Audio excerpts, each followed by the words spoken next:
Өнөөдөр бүгдээрээ манай гариг дээрх урамсуудын талаар хамгийн сонин содон фактуудаас ярилцаж гайхан биширцгэх болсон. Хамгийн гайхалтай зүйлсээс яриагаа эхлэе. Сахарын цүл шиг ийм цөлд хаяа бороо ордог бөгөөд энэ нь дэлхий дээрх хамгийн юр бусын урмалд амьд үлдэхэд хангалттай байдаг. Ийсэн дундаас хатсан мөчрөн бөмбөлөг зох байна.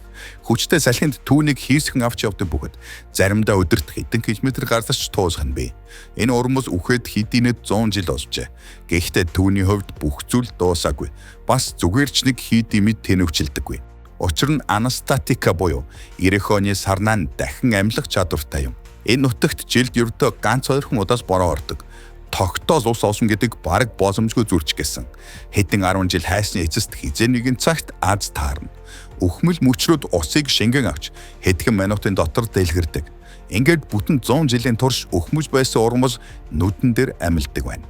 Амьдрал гэдэг боломжгүй нөхцөлд ч амьд үлдэх хамгийн нарийн арга ухааныг үргэлж олдог гайхалтай зүйл үлээ. Гэхдээ 90 оны сарнаад дахиад нэг гайхамшиг хэрэгтэй. Мөчрүүд нь хатаж буцаад хомигдохоос өмнө борооны дусал дээр нь буух ёстой. Заримдаа энэ бүтшгүй мэд гайхамшиг жинхнээсээ болдог. Борооны дусалж мөргөх хүчинд ургамлын үр тав тал тийшээ цацагдана. Хөрс чигээр ханаж хэдхэн цагийн дараа гэхэд шин соёо урган гарч ирнэ. Ердөө 2-7 хоногийн дараа тэд цэцэглэж өөрсдийн үрийг бий болгоно. Дараа нь тэднийг томорч амжихаас өмнө нар шараад алчдаг. Гэвч өрнүүд нь урмал дотроо амьд үлдэж бороо орохыг шалбаг таарахыг хүлээсээр байдаг. Тэр нь бүр хэдэн зууны дараач тохиосон хамаагүй. Удалгүй өгсөн урмус үндснээсээ салж хамхуул бонсон өнхөрдөг дөө. Гэхдээ хамгийн гайхалтай нь юу гэж? Яг үүнтэй ижилхэн боловч үйлдэх нь яг эсэргээрээ нэгэн урмус бас байдаг. Тэр бас олон жилийн турш үхмэж байж чадахч дахин амжихын тулд ус биш харин дааш хүлээдэг. Жинхэнэ гал төмөр шүү. Энэ урмус Өмнөд Африкт ургадаг. Энд дэлхийн өөр хаанч байхгүй хамгийн олон төрөл зүйлийн урмус бий. Ойролцоогоор 9000 орчим урмус байдгийн ихэнхт нь тоос хүртээгч шавж хэрэгтэй болдог. Тэд шавжны анхаарлыг татаж өөр дээрээ суузахын тулд хоорондоо өрсөлдөж этгээд сонин хэлбэр төгс хувцс тод өнгөөрөө гайхуулна. Энэ урмсууд бүгд шагналын журмаар амтад бас бурам амсдагч. Энэ их өрсөлдөөнөөс зайсийдэг нэгэн урмус бий. Зуны хасуун нэмэгдэх нь түүнд хэрэгтэй бүхнийг бүрдүүлж өгнө. Сүүлийн 15 жилд анх удаа газ төмөр дэгдэхэд түүнийг хүлээж байсан нөгөө ургамалд боломж олдно. Асар том газар нутаг хөөхлөгдөж тал замдаа таарсан бүхнийг зайлигдаг байна. Эргэн тойрон утаан хөшиг татаж бараг бүх урмус устж үнс нуран болж хувирна. Цогшиж буй нүүрсний утаанаас болж энэ тамшиг газраас нэг ч урмус амьд үлдээгүй мэт санагдахаар байна. Гэвч түүмрээс ердөө 4 хоногийн дараа үнс нурман дундаас галт сараа нь өндийгөөд ирдэг. Тэр газар дор өөрийн цагаа хүлээн 15 жил хэвдсэн. Харин одоо утаанд сэрж амилж эхэлж буун энэ юм. Цэцгэн жижигхэн бөгөөд үзэмж муутай. Гэхдээ өрсөлдөгч нь бүгд үгсэн учраас түүнд үүнээс илүү гоё байх шаардлагач байхгүй. Энэхүү төлөгдөж харалсан газарт тоос хүртээгчид тэрхүү жижигхэн улаан дохионуудыг маш холоос олж харах боломжтой. Одоо тэд ойр хавьда байгаа цорын ганц банс бурамны их үүсвэр тул цэцэгс хэдий чиний олон зочин татна төдий чиний тоос хүртэх магадлал нь нэмэгдэнэ. Хэдэн сарын дараа байгаль дэлхий бүхэлдээ сэргэж өрсөлдөгчд нь буцаж ирмэгц гаст сараа нь буцаад хаагдарч эхэлдэг.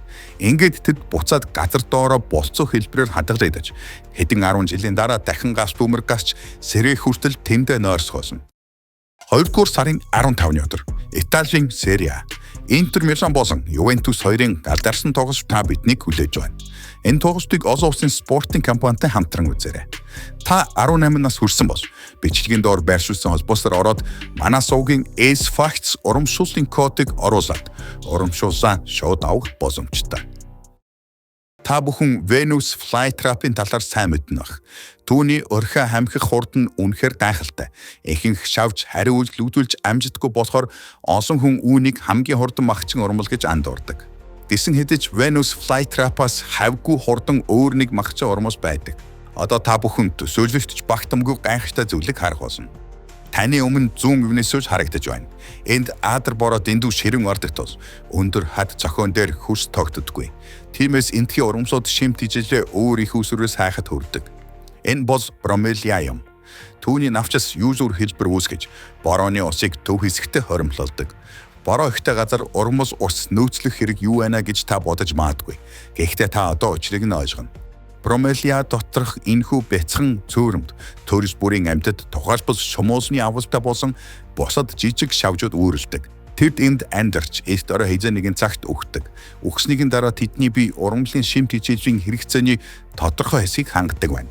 Энэ бос хоёр талдаа ашигтай сайхан хамтын ажиллагаа юм. Гэхдээ нэг том гихтэй бий. Энэ нөхцөл байдлыг ашигладаг хулгайч магчин ургамс байдаг юм. Тэрээр өөрийн заж мэхэ хэрэгжүүлэхээр азгуурхан бөгөөд мэдэгдэхгүйгээр гэтэж байна. Түүнийг ургамлын ертөнцийн жинхэнэ дээрэмчинж гэлцдэг. Энэхүү тагнууч шин цэврүүд хэмэх урамжлах. Тэрч бас амьд амьтан эдхийг хүсдэг. Түүнд ч бас шимт ижил хэрэгтэй. Жижиг амьтар дүүрэн Бромелиагийн цөөрөн бос ангуучлах хамгийн тохиромжтой газар. Дээрэмчин маань бусдын цөөрөм рүү ишээ дүрээд анчин болон хувирч эхэлдэг. Урамс нь цэврүү хэлбэртэй орхи ургуулж, дотроос нь илүүдл усыг шахан гаргаснаар хэсэгчилсэн вакуум орчин үүсгдэг. Цэврүү болон мэдрэмтгий үсээр бүрхэгдсэн хаалгатай. Одоо цэврүүнүүд тохиомжтой мөцийг хүлээхэж үлдлээ. Ганцхан удаа хөрөхөд золиосны хөв заяа шийдэгдэнэ. Дүрс бичлэгийг 240 дахин удаашруулснаар бид цэврүүд хэрхэн ажилдгийг харж олсон. Үйл явдлыг шүргэхтүүдэд л хавсаг дотгошоо нэгдэж, вакуумны нөлөөгөөр олз хормын дотор цэврүүрүүс хорогдсон орно. Энэ бүхэн миллисекундээс ч бага хугацаанд болж өнгөрдөг. Цэврүүд нь ургамлын ертөнцийн хамгийн хурдан алуурчин гэдэг цолыг зөв ёсоор хүртэх ёстой. Хоолсныхоо дараа цэврүүд дахин нэг тэмдрүүл ургуулж хангалттай энерги хөрөмтлөж, Бромелиагийн өөр нэг цөөрмөг олж хөөрхийн ургамсыг дээрэмдэн дахин алсаг үлдэхээр явдаг. Хонконгийн төвд хэдэн үеийн өмнө Чосон хаан дээр ургасан энжир модны үр соёолж, уян хатан саялгаар үнцээ тал тийшин тэжин ургуулжээ. Тэдгээр нь хотын барилга байгууламжийн нэг хэсэг болтлоо маш бат бүх бэхлэгдэж чаддаг. Магадгүй энэ бос хамгийн төгс зэрлэг ургамс байх. Гэхдээ энжир модны энэхүү онцгой чадрыг хүмүүс санаанд оромгүй зорилгоор ашиглаж сурсан нэгэн газар бий. Энэ бос үнэхээр хүний санаанд багтамгүй зүйл шүү. Энэтхэгийн зүүн хойд хэсэгт орших Мекхалай мужийн өндөрлөг газар нь толгой эргэм их цавцал хөндөгөр дүүрэн.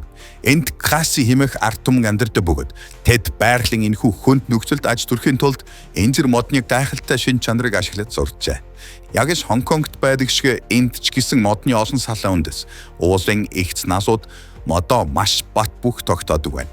Эдгээр үндэс нь өдөрт 2.5 см хүртэл ургах чадвартай.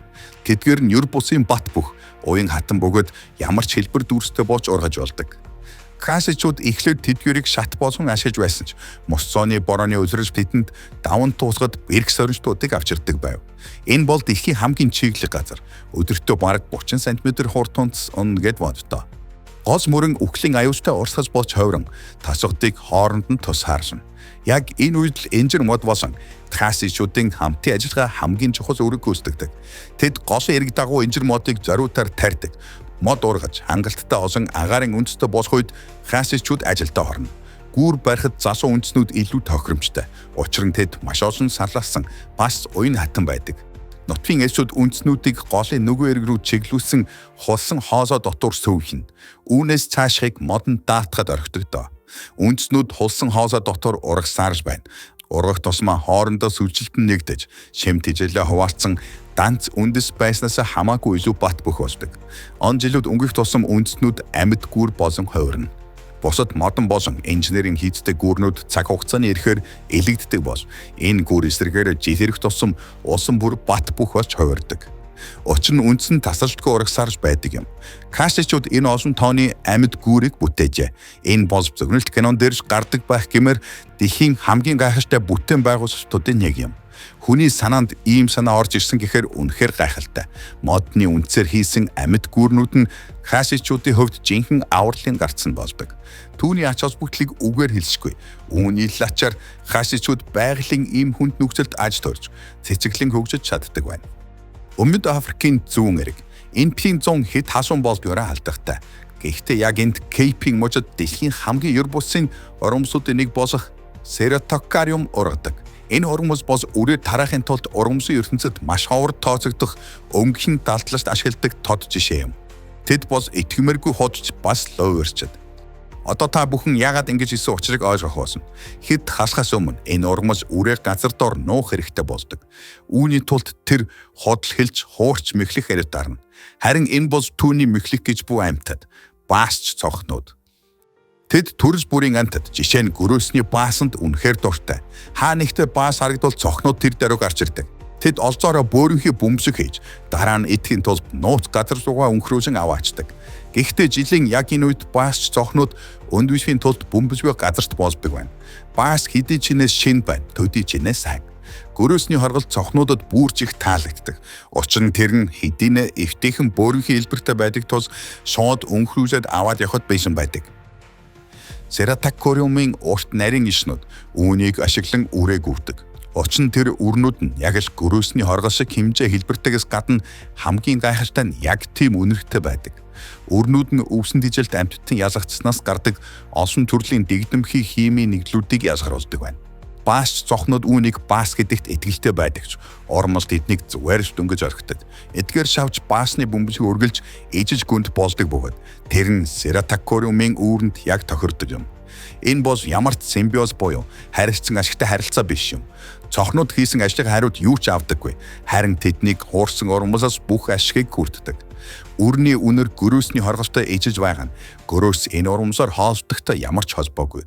Үгүй энэ бол зүгээрс бааш цохыг татах гэсэн сератакориумын ховслын явцад бий болсон чадвар юм.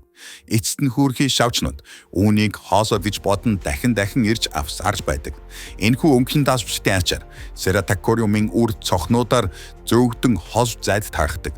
Цохнууд тэднийг газарт болж өөрсдөө тарж өгснөөр урамлын тархашбанд хөв нэмрээ оруулдаг. Үнэхээр суут ухаан. Хөөрхий цох өөрийгөө сайн нөөцтэй болсоо гэж боддогч. Түүнийг зөвхөн урам хугарч хүлээж байдаг. За ингээд манай бичлэг дуусаж байна. Үзэгчдэд таалагдсан бол лайк дараарай. Магадгүй бүр илүү сонирхолтой урамшуудын талаар 2 дахь бичлэг хийж болох юм.